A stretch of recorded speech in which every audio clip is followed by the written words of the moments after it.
최근 청년층을 겨냥해 한 줄짜리 짧은 공약을 내놓고 있는 국민의힘 윤석열 대선 후보가 이번에는 여성가족부 폐지 7글자 공약을 밝혔습니다.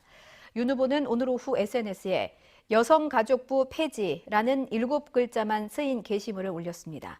앞서 어제 성범죄 처벌 강화, 무고죄 처벌 강화라고만 적은 한 줄짜리 공약을 발표한 오늘은 기쁜 소식을 들고 왔습니다.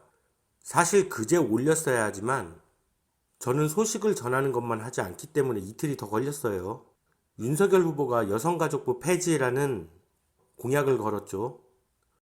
그리고 이 공약으로 인해 심상정 후보는 여성가족부 강화의 공약을 걸었습니다.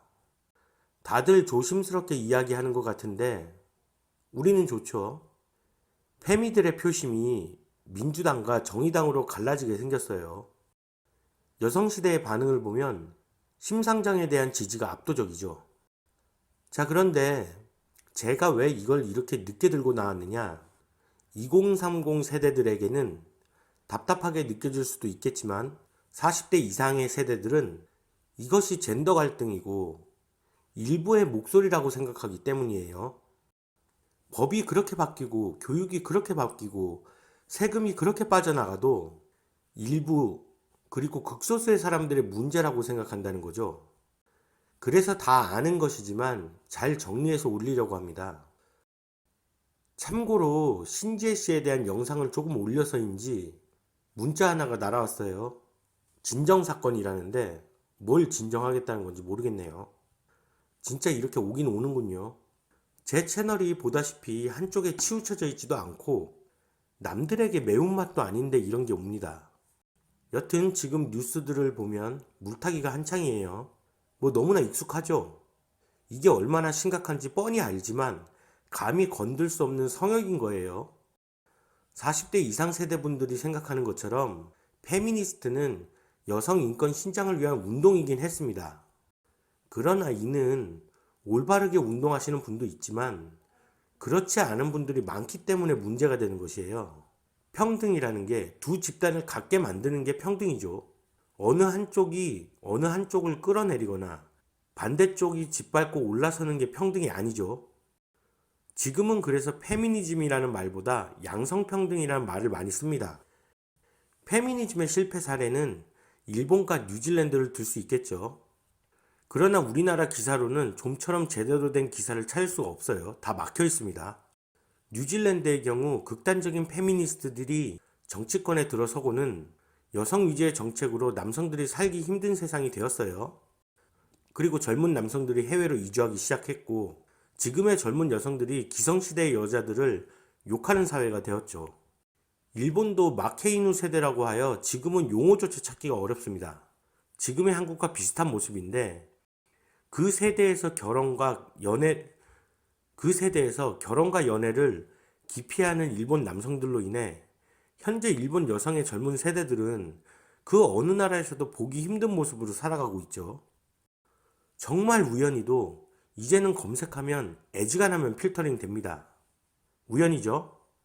페미니즘으로 인해 법이 바뀌고 교육이 바뀌는 건 정치권 문제이니 일단 접어두고 양성평등을 실현하고자 하는 시민운동에서 여성단체의 반발 영상은 충격적입니다. 앞에 대선 시계가 있습니다. 12시 방향을 중심으로 왼쪽은 성평등이 퇴행하는, 오른쪽은 성평등으로 나아가는 방향입니다. 남성을 잠재적 범죄자 취급한 여성가족부를 개편하겠다. 왜 그게 우회예요? 이유로 차별받으면 안 되는 것처럼 남성이라는 이유로 차별받는 것도 옳지 않다. 맞습니다. 옳은 목소리입니다. 남녀는 차별받으면 안 됩니다. 시적으로 악용돼서 남녀 교제를 막는다. 맞습니다. 옳소. 옳소. 법의 무고 조항을 신설해서 거짓말 범죄를 금전하겠다. 옳소. 자, 요약을 하자면 이렇습니다. 극단적인 페미니스트들의 목소리가 정치권에 반영되고 이를 표심으로 환산하여 세력이 커진 거죠. 얘네들에게 해주면 확실한 표로 돌아오니 그간 세력이 엄청 커진 겁니다. 그래서 지금은 정치권에서도 언론에서도 직접적인 언급은 하지 않은 채 여성 위주의 법과 교육이 진행되고 있고 이에 대한 목소리를 내면 여성 혐오, 젠더 갈등으로 치부해버리게 되는 것이죠. 그리고 그 피해는 국민 모두가 보는 것입니다. 게다가 궁극적으로는 여성에 대한 배려가 사라지게 되었죠. 열심히 산 여성들 또한 피해를 보게 되었고, 이런 운동을 하는 여성들 외에 모두가 피해를 보는 사회가 된 지금입니다. 그리고 이제 공약이 나왔어요. 이 한 방이 있기 때문에 이준석 대표가 자신 있다고 했겠지만, 이 공약이 지켜지도록 계속 우리의 의견을 이야기해야만 하는 거죠. 자, 잘 들어주세요. 예전에 올리긴 했는데 얼마 전 성인지 교육에 대해 교사들의 사이트가 공개되었죠. 지금은 발뺌하고 있는 상태입니다.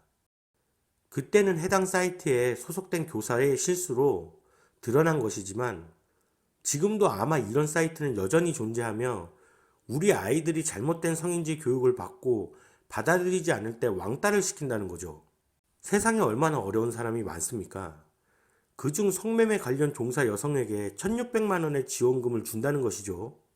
아니, 편의점 호프집 등에서 최저시급으로 알바하고 박복인 월급에도 열심히 사는 여성들에게 너무 미안한 일 아닙니까?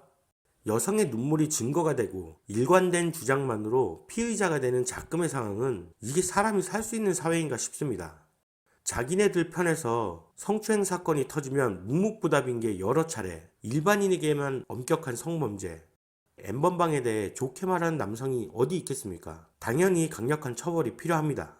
이거 보는 것들도 이름 공개하고 처벌받아야 하는데 모두가 동의해요. 그러나 이런 일련의 사건과 이로 인한 관련 법들이 평등을 향해 나아가는 것이 아니고 남성을 짓밟고 권력을 잡기 위한 방향으로 쓰인다는 것이죠. 40대, 50대 자녀들이 살아가야 할 나라이고 당신들이 퐁퐁남으로 살아온 이유가 여기 있으며 60대, 70대 분들의 자녀들이 사는 사회가 이렇습니다. 사랑해서 결혼하고 행복한 가정 꾸리기, 서로 믿고 의지하고 살아가는 세상을 만들기 위해서는 어느 한쪽이 배려하고 희생하고 그게 당연시되는 것부터 막아야 되는 겁니다. 이게 기본권이고 이게 평등이란 것이죠.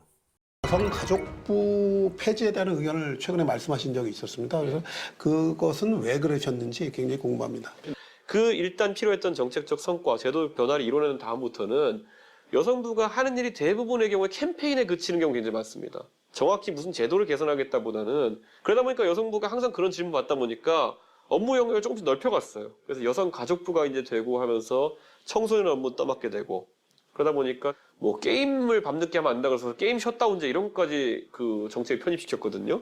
그러니까 저는 여성가족부가 존속을 위해 가지고 너무 광범위하게 불필요한 내용까지 끌어들이고 있다. 그런데 여성가족부는 따지고 보면 부처 크기도 가장 작고 예산 적은 가장 힘없는 부처거든요. 그렇기 때문에 오히려 중요한 문제들이 그 힘없는 부처에 가가지고 해결이 안 되는 경우가 다반사다라는 생각을 하게 되는 거죠. 저는 여성부가 이렇게 좁은 문제들을 다루고 있으면은 여성부가 공격에도 취약합니다. 이를 제가 앞에 여성부 장관 모시고 있으면요, 전 바로 물어볼 거예요. 예. 그 부처가 얼마나 일을 결정할 능력이 없는 부처인지 증명하려면요. 아까 제가 했던 질문 그대로 하면 돼요. 성소수자는 여자 화장실 가야 됩니까? 남자 화장실 가야 됩니까? 이렇게 물어봐요. 그럼 정상적인 부처면은요, 여성 화장실 가야 됩니다라고 그냥 답을 하고 끝내면 되거든요. 그 다음 못 합니다. 그분은. 왜냐면 그렇게 하는 순간 여성주의자 페미니스트들 공격을 받고 그 부처 와야 될 거거든요. 네네. 이러지도 저러지 못한 상황에서 그냥 행정을 하고 있는 거예요. 네네. 부처로서의 역할 또는 명확한 지향성을 가진 집단으로서 기능하려고 그러면은 이 많은 사회적 문제에 대해서 중심을 잡을 수 있어야 되는데 어찌 보면 최근에는 이익 집단 같아요. 예. 네네. 여성계 다수가 이걸 원하니까 이렇게 하자 이렇게 가는 거거든요. 저는 자신 있게 말하라는 거죠. 헌법과 차별 반대에 대한 명확한 그런 생각을 바탕으로 해가지고 여자 화장실에 성소수자가 가도 된다라고 말해야 되는데 안 해요 절대. 그게 문제입니다. 그러면 만약에 이제 여가부가 폐지가 된다면 이런 다문화 지원 정책은 어느 쪽으로 넘어가야 되는 건지. 다문화 중에서 보면은 그런 어떤 차별이나 이런 문제 발생하는 부분은 인권의 영역에서 다뤄야 되는 것이죠. 네, 그리고 다만 다문화로서 예를 들어 여러 가지 지원 정책이나 이런 경우 같은 경우에는 그것이 예를 들어 복지 정책이면 복지부로 가야 될 수 있는 거고요. 그래서 저는 이런 부처가 만약에 개편된다고 한다면은 여성가족부가 아니라 노동인권부가 됐으면 좋겠어요. 저는 그런 생각하고 인권의 하에서 어떤 차별이라든지 그 남녀 차별이든지 아니면은 인종과 문화에 대한 차별이든지 간에 이런 것들 다루는 것이 어떨까라는 생각을 저는 하는 거죠. 이런 부처 개편은 계속 끝없이 일어나야 되는 겁니다. 인종이 다르다고 해서 종교가 다르다고 해가지고 일반적인 다수의 국민과 다른 어떤 대우나 아니면 이런 걸 한다는 것 자체는 반대하기 때문에 그냥 보편적인 부처들이 다루는 것처럼 다뤄야 된다. 저는 이렇게 생각합니다.